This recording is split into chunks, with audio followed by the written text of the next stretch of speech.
हाय दोस्तों, मैं चंद्रजीत मौर्य अपने YouTube चैनल पे आप लोगों का फिर एक बार स्वागत करता हूं। और आज हम जो टॉपिक लेके आए हैं उसका नाम है पृथ्वी का वायुमंडल और उसकी परतें। पृथ्वी का वायुमंडल क्या होता है और उसकी परतें कौन कौन हैं, इसके बारे में अध्ययन करेंगे हम। ठीक है, जो कि अनेक परीक्षाओं में एक क्वेश्चन आ ही जाता है, चाहे कोई भी परीक्षा हो, यहाँ से संभवतः एक दो क्वेश्चन बनने की पूरी उम्मीद रहती है। तो दोस्तों, अगर पढ़ते हैं, अगर ये वीडियो पसंद आ जाए तो लाइक और सब्सक्राइब करें। ठीक है, और इस वीडियो को पूरा देखें। आप आधा अधूरा देखेंगे तो आपको पूरा जो है कि ज्ञान नहीं हो पाएगा, इसलिए मैं ये कहूँगा कि इस वीडियो को पूरा देखें और अपने मित्रों को भी जो है कि इसको शेयर करें और आप खुद जो है कि सब्सक्राइब करें। ठीक है, तो हम चलते हैं, देखते हैं कि पृथ्वी का वायुमंडल क्या होता है। ठीक है, तो पृथ्वी का जो वायुमंडल होता है वो जो है कि अनेक प्रकार की गैसों का मिश्रण होता है। ठीक, पृथ्वी का वायुमंडल अनेक गैसों का मिश्रण होता है, जिसमें अनेक प्रकार की गैसें पाई जाती हैं, जिसमें जो है कि सबसे ज़्यादा जो है कि नाइट्रोजन की मात्रा होती है। नाइट्रोजन जो है कि वायुमंडल में हमारे, जैसे ये हमारा पृथ्वी है, ठीक है, पृथ्वी के चारों ओर पाया जाने वाला गैसों का जो मिश्रण है उसे हम कहते हैं वायुमंडल। वायुमंडल में अनेक प्रकार की गैसें पाई जाती हैं, जिसमें सबसे ज़्यादा हमने देखा नाइट्रोजन पाया जाता है। नाइट्रोजन की मात्रा जो है कि 78.08% जो है कि हमारे वायुमंडल में उपस्थित है।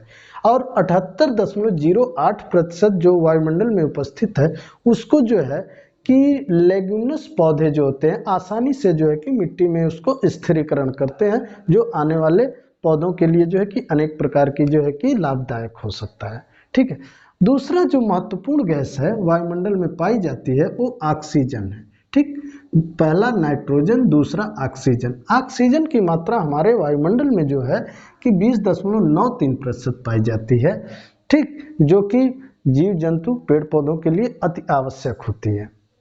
पेड़ पौधे जो है कि ऑक्सीजन जो है कि देते हैं, जिससे जो है कि जीवन पृथ्वी पे संभव हो पाया है दोस्तों। ठीक है, तो वायुमंडल में ऑक्सीजन की मात्रा अगर पूछे तो हम कहेंगे 20.93% जो है कि वायुमंडल में ऑक्सीजन है। अगला तीसरा जो महत्वपूर्ण गैस है वो आर्गन है। आर्गन जो है कि अक्रिय गैसों में आता है, जैसे हीलियम, नियॉन, क्रिप्टॉन, आर्गन, ये सब अक्रिय गैसें हैं जो कि हमारे वायुमंडल में जो है कि 0.93% पाया जाता है। तो इसको कैसे याद करेंगे, तो ऑक्सीजन जो है कि 20.93% है, तो आर्गन जो है कि 9.3, यानी 0.93%। इसी को यहाँ पे बस नोट कर लेंगे। आर्गन का काम जो है, तो आर्गन जो है कि अक्रिय गैसें होती हैं जो कि हमारे लिए जो है कि सूक्ष्म मात्रा में जो है कि वायुमंडल में पाई जाती हैं। अगला है कार्बन डाइऑक्साइड, यानी चौथे नंबर पे जो वायुमंडल में गैस पाई जाती है उसका नाम है कार्बन डाइऑक्साइड। ठीक है, कार्बन डाइऑक्साइड जो है कि हमारे वायुमंडल में 0.03% पाया जाता है। 0.03% पाया जाता है, ये भारी गैसों में आता है। ठीक है, और इससे जो है कि तमाम समस्याएं, ग्लोबल वार्मिंग जैसी समस्या इससे उत्पन्न हो रही है, क्योंकि ये सूर्य से आने वाली जो किरणें होती हैं उसको अवशोषित करके जो है कि पृथ्वी के वायुमंडल का तापमान बढ़ा देती हैं। तो इस प्रकार जो है कि ग्लोबल वार्मिंग, वैश्विक तापन के लिए जिम्मेदार गैस जो है कि कार्बन डाइऑक्साइड है, जो कि हमारे वायुमंडल में जो है कि 0.03% की मात्रा में पाया जाता है। ठीक, अगला जो है कि चलते हैं, पांचवा जो महत्वपूर्ण गैस है जल वाष्प। जल वाष्प यह भी जो है कि कहीं न कहीं जो है कि सूर्य से आने वाली जो किरणें हैं उनको अवशोषित करती है और पृथ्वी के तापमान को बढ़ा देती है। ठीक है, तो वैश्विक तापन या ग्लोबल वार्मिंग में इसका भी कहीं न कहीं योगदान होता है, जो कि तापमान पृथ्वी का बढ़ा देता है। तो जलवाष्प जो है कि 0 से 4% पाया जाता है। जलवाष्प कितना पाया जाता है, तो 0 से 4% पृथ्वी के वायुमंडल में जलवाष्प पाया जाता है, जो कि ग्रीन हाउस गैस की श्रेणी में आता है। ठीक, इससे क्या होता है कि यह भी कहीं न कहीं जो है कि तापमान बढ़ाने में योगदान देता है। आगे जो है कि पृथ्वी के वायुमंडल में जो है कि छोटे छोटे धूल कण आदि पाए जाते हैं। ठीक है, तो इस प्रकार हम वायुमंडल की संरचना को समझते हैं कि वायुमंडल जो कि विभिन्न गैसों का एक मिश्रण है, जिसमें अनेक प्रकार की गैसें पाई जाती हैं, जिसमें सबसे ज़्यादा मात्रा में हमने पढ़ा नाइट्रोजन पाया जाता है, दूसरे नंबर पे हमने पढ़ा जो है कि ऑक्सीजन पाया जाता है, तीसरे नंबर पे हम जानते हैं कि आर्गन पाया जाता है, चौथे नंबर पे कार्बन डाइऑक्साइड और पांचवें नंबर पे जलवाष्प पाया जाता है। इसके बाद जो गैसें पाई जाती वो सूक्ष्म स्तर पे पाई जाती हैं। ठीक है दोस्तों, तो इस प्रकार हमने जो है कि वायुमंडल की संरचना पढ़ा। आगे हम चलते हैं कि वायुमंडल में कितनी परतें होती हैं, ठीक है, और इन परतों को कैसे बांटा जाता है। तो वायुमंडल का जो सबसे निचली परत है, जो यहाँ पे हम खड़े हैं, वायुमंडल का जो सबसे निचली परत है उसको हम कहते हैं क्षोभ मंडल। क्या बोलते हैं? क्षोभ मंडल, और इसको इंग्लिश में बोलते हैं ट्रोपोस्फेयर। क्या बोलते हैं? ट्रोपोस्फेयर, क्षोभ मंडल। यह जो है कि पृथ्वी से ध्रुवों पे 8 से 18 किलोमीटर इसकी ऊंचाई है। ठीक, ये 8 से 18 किलोमीटर इसकी ऊंचाई है। ध्रुवों पे इसकी ऊंचाई 8 किलोमीटर है और जो है कि विषुवत रेखा पे इसकी ऊंचाई 18 किलोमीटर है। ठीक है दोस्तों, तो क्षोभ मंडल में क्या क्या होता है? तो क्षोभ मंडल जो है कि इसमें भारी गैसें होती हैं, जैसा कि आप जानते हैं कार्बन डाइऑक्साइड, नाइट्रोजन, तमाम भारी गैसें होती हैं। ठीक, तो सारी जो है कि मौसमी गतिविधि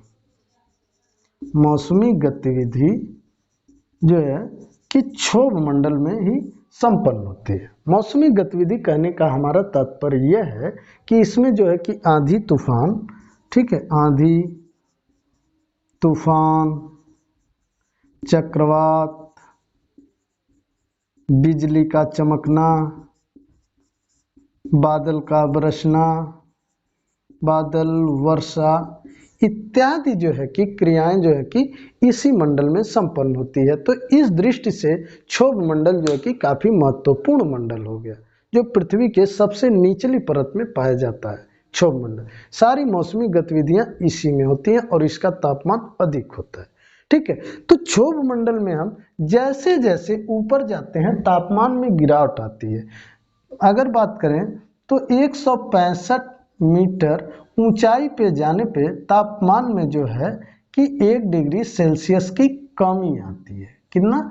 165 मीटर अगर ऊपर जाते हैं तो तापमान में 1 डिग्री सेल्सियस की गिरावट आती है। इस प्रकार जो है कि प्रति 1 किलोमीटर की ऊंचाई पे जाने में 6.5 डिग्री सेल्सियस की तापमान में कमी आती है। ठीक दोस्तों, तो इस प्रकार हमने क्षोभ मंडल को जाना कि क्षोभ मंडल में जैसे जैसे हम ऊपर जाते हैं तापमान में गिरावट आती है और सारी जो भी मौसमी गतिविधि है इसी मंडल में संपन्न होती हैं। अगला मंडल पे बढ़ते हैं तो अगला मंडल 50 किलोमीटर तक है। ठीक है, इसे जो है कि समताप मंडल कहते हैं। क्षोभ मंडल के जो ऊपर वाला मंडल है उसे हम समताप मंडल कहते हैं, इंग्लिश में इसको स्ट्रेटोस्फेयर कहते हैं। क्षोभ मंडल या समताप मंडल या स्ट्रेटोस्फेयर जो है कि इसकी जो है कि औसत जो है कि मोटाई कह लिया जाए तो यह जो है कि 18 से 50 किलोमीटर के बीच में होती है। समताप मंडल में जो है कि ओजोन गैस की परत पाई जाती है। समताप मंडल में क्या पाई जाती है? ओजोन परत, यानी कि ऑक्सीजन के 3 अणु मिलकर के जो है कि एक ओजोन के अणु का निर्माण करते हैं। तो ओजोन क्या है? तो ओजोन परत क्या है? तो ओजोन परत एक गैसों का समूह है। ठीक है, जिसकी सघनता की बात करें तो यह जो है कि 15 से 35 किलोमीटर की ऊंचाई तक जो है कि इसकी सघनता होती है ओजोन गैस की। ओजोन गैस से जो है कि यह सूर्य से जो आने वाली अल्ट्रावायलेट किरणें होती हैं या पराबैंगनी किरणें होती हैं उनको जो है कि छान करके जो है कि पृथ्वी पे भेजता है। ठीक, तो ओजोन परत हमारे लिए जो है कि काफ़ी महत्वपूर्ण परत है, जो गैसों का ओजोन गैसों का समूह है। लेकिन आजकल जो है कि इस तमाम समस्याओं के कारण इनमें छिद्र हो गया है। ओजोन परत में सर्वप्रथम छिद्र जो है कि एक फारमैन नामक जो है कि वैज्ञानिक ने अंटार्कटिका के ऊपर 1973 में देखा था कि ओजोन परत में छिद्र होगी। तो अगर ओजोन परत में छिद्र हो जाएगी तो सूर्य से जो आने वाली पराबैंगनी किरणें होंगी वो डायरेक्ट जो है कि हमारे ऊपर पड़ेंगी, इंसानों के ऊपर पड़ेंगी, जिससे तमाम प्रकार के रोग उत्पन्न होंगे जैसे चर्म कैंसर।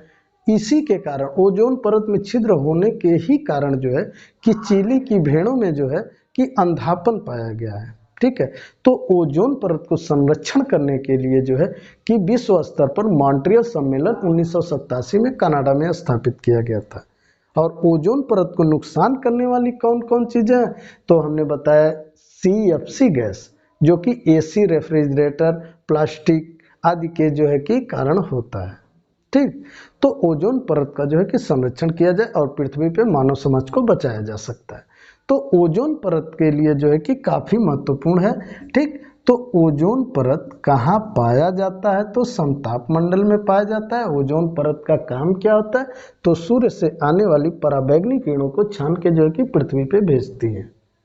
इस प्रकार जो है कि ओजोन परत बनता है। आगे चलते हैं, अगला मंडल है मध्य मंडल। ठीक, कौन सा मंडल, मध्य मंडल। मध्य मंडल को मीसोस्फीयर के नाम से भी जानते हैं। मध्य मंडल की जो है कि ऊंचाई जो है कि 80 किलोमीटर तक, यानी 50 से 80 किलोमीटर के बीच में जो है कि मध्य मंडल होता है। ठीक है, मध्य मंडल में जो है कि अचानक जो है कि तापमान में परिवर्तन हो जाता है। ठीक, तापमान में यहाँ जो है कि एकाएक गिरावट होती है, यानी कहा जाए कि मध्य मंडल में तापमान जो है कि 100 डिग्री सेल्सियस तक नीचे आ जाता है। तो मध्य मंडल 50 से 80 किलोमीटर के बीच जो है कि मध्य मंडल स्थित है, यानी कि मध्य मंडल की मोटाई की अगर बात किया जाए तो 30 किलोमीटर जो है कि मध्य मंडल की मोटाई है। ठीक, अब जो है कि मध्य मंडल के ऊपर चलते हैं तो आयन मंडल होता है। ठीक, कौन मंडल, आयन मंडल होता है। इसको आयनोस्फीयर बोलते हैं। क्या बोलते हैं, आयनोस्फीयर। आयन किलोमीटर से 640 किलोमीटर के बीच जो है कि आयन मंडल है।